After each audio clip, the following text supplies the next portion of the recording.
Hi folks, it's Mark here from Building the Bruce, and I want to do a little video for people who have wood stoves and periodically have an issue with, there's a lot of different names for it, a downdraft, a cold plug, a chimney reversal. We generally call it a downdraft, and I'm in the basement right now. I do have the wood stove running upstairs. Today is probably the coldest day we've had this year, and it's very windy. There's a southwest wind. We're getting snow squalls, and it's kind of like low pressure outside. And it's the day that really makes it hard to heat our house. House was built in '68. And the insulation is, we've done everything we can insulation wise to improve it. But when it's cold and windy, it's really hard to get an even heat throughout the house. So right now the living room is about 78 degrees. The kitchen and kind of the surrounding rooms are a little bit cooler. But then as you get down towards the bedrooms at the other end of the house opposite the stove, it really cools off. And that's just the wind taking away the heat. I've got the furnace fan going, so I am trying to circulate the warm air with the furnace fan, using all the tricks that we typically do when it is really cold and windy. So what we have is a second stove in the basement, and generally we only start running this stove after Christmas when the daylight is very short and it's really cold, and you kind of want to have that hunker down feeling. And very rarely do we run both stoves, but today feels like one of those days where I really want to have the second stove going. So I come downstairs and I open up the door to the stove, and immediately I feel this rush of cold air coming out. And actually you can just see it just blew some ashes out of the stove. That's how much air is coming down the chimney. So that is your classic reversal situation, where instead of anything, your smoke and your hot air going up the chimney, right now everything is coming down the chimney.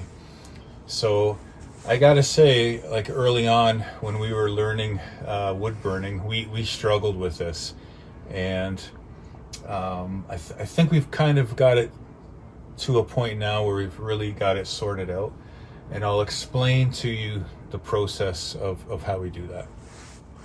So from what I understand about this issue that you can have with your wood stove, there's several things. Your location of your stove is a big part of it, and this is probably the worst case scenario. We have a stove in the basement. The chimney is on an outside wall, and the chimney height is probably not as high as it could be. So those things right off the bat lead, or could contribute to a reversal situation. Also, we have two 90-degree bends, one at the top of the stovepipe and then another in the chimney itself as it goes up. So there's two 90s. That causes restriction, so that can affect your draft. But primarily, from what I have learned and what have we kind of figured out over the years, is more than the stove and temperature and weather conditions, what causes a downdraft is the air pressure in your house. So I've had one fire in the stove this year, and since then, like every other person, when you're running your house, you have fans in your bathroom, you have fans over your cooktop, you have a dryer. All of these things exhaust air from the house. So the house has to make it up somehow. So coming and going through the door, just carrying on your daily activities will allow some fresh air back into the house, but it's not enough to make up the loss that accumulates over time with all of the exhaust fans. and even your fireplace or your wood stove itself is exhausting as it's burning. You're using inside air for combustion, which is being drawn up your chimney. So your house will go into, as they say, it goes into a negative, or a situation where you have negative pressure inside the house. And what's happening is the house is trying to equalize that by drawing in air wherever it can. So as soon as you open up the door to your wood stove, it's an immediate relief, I guess, for the house. It's a place to draw in air, and a lot of it quickly. So I have found over the years that no amount of heat or gimmickry or fiddling with things is going to solve the problem until you equalize the air pressure in the house. And it seems crazy, but the fastest way to do that is to open a window. and for those, sometimes it takes 5 minutes, sometimes it takes 10 minutes. If it's been a long time since you've had a fire and you've been exhausting a lot of air, it may take 15, 20 minutes to get that equalized. But until you get that chimney that's not drawing the cold air into the house, until that you get to that point, you will have very limited success trying to overcome that. And what happens is, and I've been there, we've been here, gosh, probably 2 or 3 times, where I have filled this basement with smoke, thinking that, I've lit a candle in there, I've had a small fire, I've tried to get a really hot fire going quick, and then shut the door and open up some more air and do all kinds of different things. And then you touch off your paper you're kindling, and immediately all the smoke starts billowing out of the stove into the room. And it's terrible. Like, it's a terrible situation. Then you've got to try to clear all that out of the house. You're going to end up opening windows anyway. So, kind of contrary to what you're trying to do with heating your house, the first step you have to do is open a window. Unfortunately, it cools the house. So that's what I'm going to do first. I've got a window in the basement on either side of the stove. That's not by design, it's just coincidence, but I'm going to open one of those windows fairly wide and just start to monitor to see if the air pressure changes, and I can overcome it just by opening that window. So that's what I'm going to do first.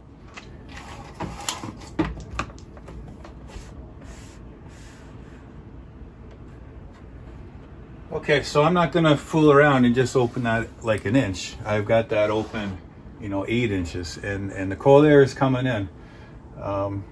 We've got a digital thermometer just across the room there, and right now it says 62 degrees. So that's going to drop. It is going to get cool down here. There's no two ways about it. What is the trade-off, I guess, is probably within an hour this room down here will be 70 again, and then in another hour it'll be mid 70s, and this afternoon, by the time my wife gets home, it'll be 80 down here, and the rest of the house will feel nice and warm. So that's the trade-off for sure. I have, in the depths of winter, when I've had to do this, I've got actually an electric portable heater, and I've brought it into the room down here just to try to offset some of that. There's actually a bit of snow coming through the window, of all things. So I'm just checking the stove now, and I can still feel that cold air coming in. So, even though I've got a big supply of fresh air, it's being distributed through the house, and the house is slowly changing pressure. And I'm not really sure how long this is going to take, whether it's going to take 5 minutes or 10 minutes. But I know if I rush this part, I'm going to regret it. So I'm just going to wait until I can start to feel that cold air subside from coming down the chimney and out through the stove door. So now we wait. Okay, folks. Well, it's been about 10 minutes, and what I'm noticing now is I can hardly feel any cold here anymore. Just ever so slightly. So I know that we're getting in the right direction. What I'm going to do now, just you know, the window is still open.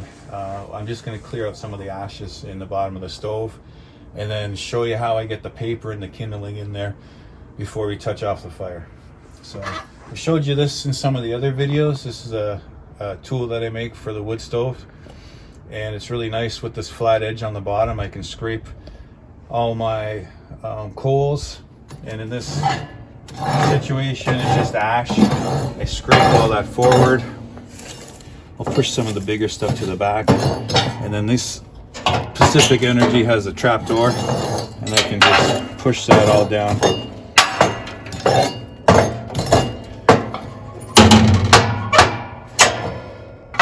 And I fill up that area with ash again, and then I can flip it over, and then I can kind of drag some of the bigger charcoal to the front with that. So yeah, really enjoy using that tool, and that's just something that I've made up. And actually there's a wood stove shop in kind of Niagara area that sells those for me. Okay, so what I do now is a lot of paper, more than I would normally use to start the stove. And I don't do really tight little balls of paper. I keep everything kind of loose. So what I want to do is I want to generate a lot of heat quickly. And I know there's fire starters out there that you can purchase that are supposed to be smokeless. I've never tried any of those. Once I've found out kind of the science behind a downdraft, I've had a lot better luck doing it this way. So now I've got pine, and I'm gonna space these really loosely in the stove. And the idea is that I'm gonna try to allow for maximum airflow between these.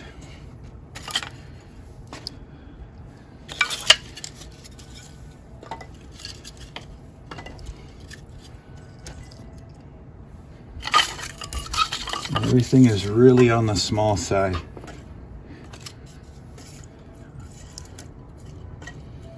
Really spaced out to allow for the airflow.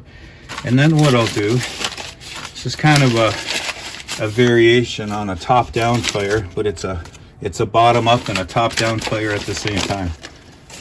What I want to do is try to generate the maximum amount of heat I can in a hurry, if there is any cold air left in that chimney, to push it all out with the hot air. Now again, this is feeling really good.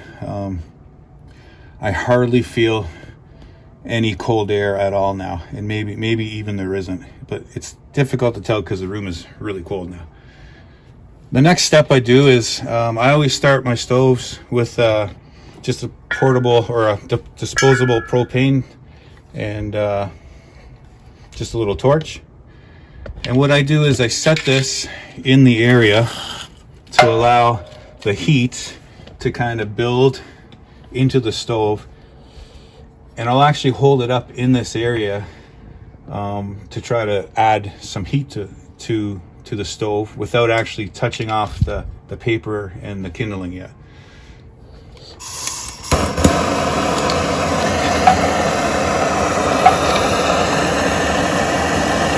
So that's pointed up into the stove, and it's not a large amount of heat by any means, but with the heat rising, it is hopefully going to help make its way into that flue pipe.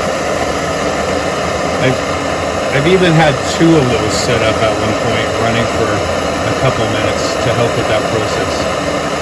Today, I think we're going to beat it pretty easily, judging by just how I can feel the air isn't flowing into the room anymore through the stove. So I'm going to move this up into here. There's a baffle up here, so I am just in front of the baffle now, allowing that hot air to kind of build. My air control for the stove is down here, and I'm going to move that into the fully open position. So I've got maximum airflow in the stove.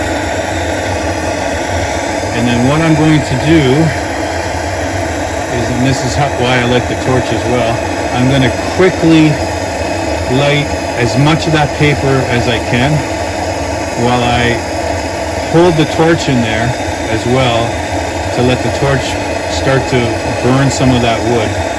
Because like I said, I want to get the maximum amount of heat as quickly as I can in here. Okay, so here we go. I'm pretty confident that I'm not going to have any issues. So I'm going to get the door. I'm going to have the door ready to almost close. So that kind of restricts the airflow, forces it through the crack around the door, and just helps to get that fire burning really hot and fast. Okay, here we go.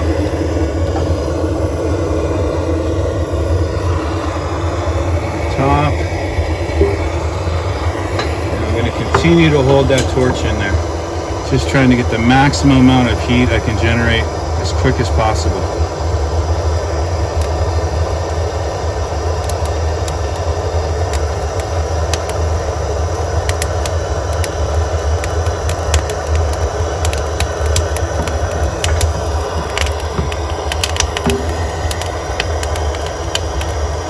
I'm going to stay with it with the torch. You know, I'm going to burn up 50 cents worth of propane. I don't want to take any chances at this point. It's really looking good though.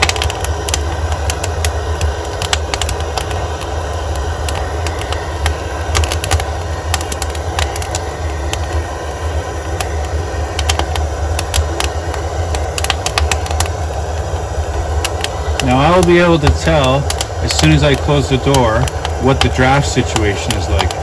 Because if the fire stays the same or starts to grow, then I've got a good draft. But if the fire immediately dies down or starts like pushing, like it's being pushed down by pressure up above, then I know that I don't have a strong draft, and I'll open the door and reintroduce the torch again to add some extra heat in there. I think we're going to be okay today. Okay, there we go. So basically now the stove is under its own controlled combustion, and we have no smoke issues at all. So first thing I'm going to do is shut the window, start warming this room back up.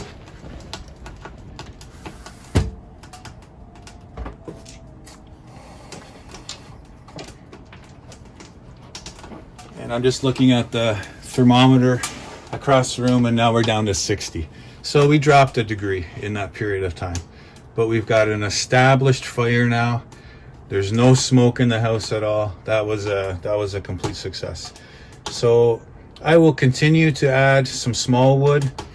I'll have to babysit the stove probably for the next 20 minutes or so, adding increasingly larger and larger wood, until I get that bed of coals established where I can put on some of the bigger stuff, and then get back to what I need to do today.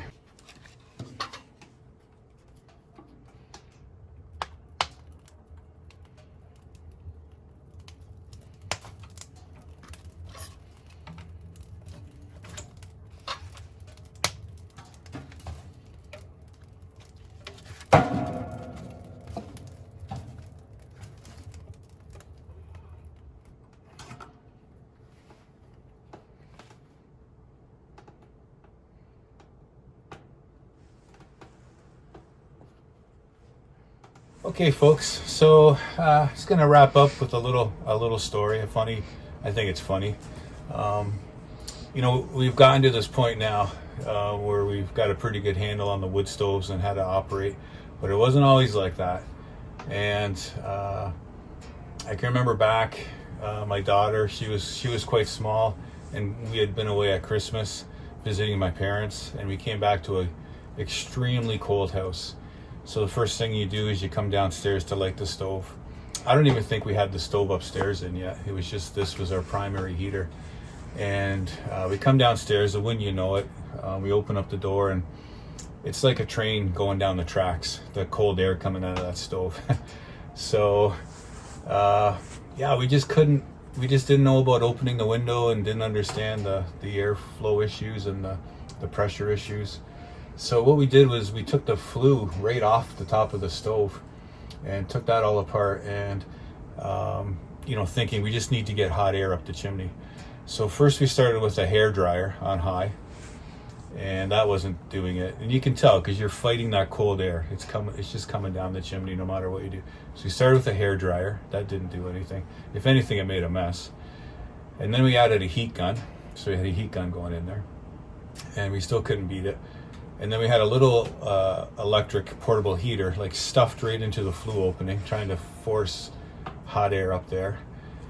So we finally thought that maybe we had it, or we knew we didn't, but we were trying to be hopeful, and we were really cold, so we went for it. But by the time we reassembled the flue pipe and got it hooked up to the stove and in the wall, that's it. The cold air was rushing down again.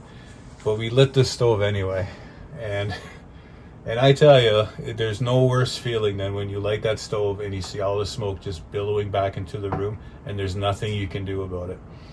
And this room down here, it was like London on a foggy day. You couldn't see your hand in front of your face, and it's just that smoky, acidic smell. So the house is frozen, like the house is cold, the basement's full of smoke, the baby's crying, It just makes you want to give up the whole, like, what are we trying to do here with this heating the house with wood thing?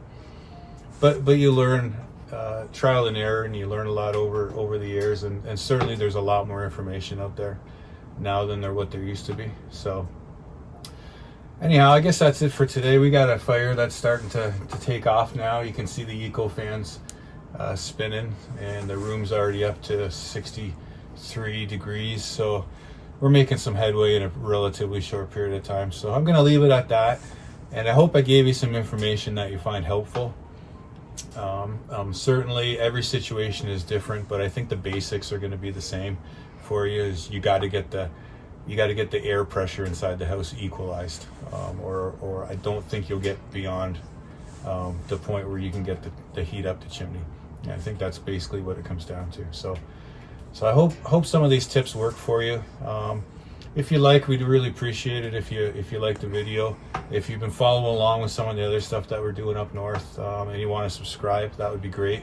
We're starting to get a few people on board, and that's a good feeling. It makes you think that it's all worthwhile, and certainly there's been some more comments come through on the videos, and I always like talking to the people and answering any questions that come up. And so yeah, it's for just a little tiny video and a little tiny YouTube site, I'm really happy with how things are going, and hopefully some more of you who are watching this will feel like you want to join in and follow us along. But anyhow, enjoy the rest of your day, and I hope this helps you out and you have a nice warm house.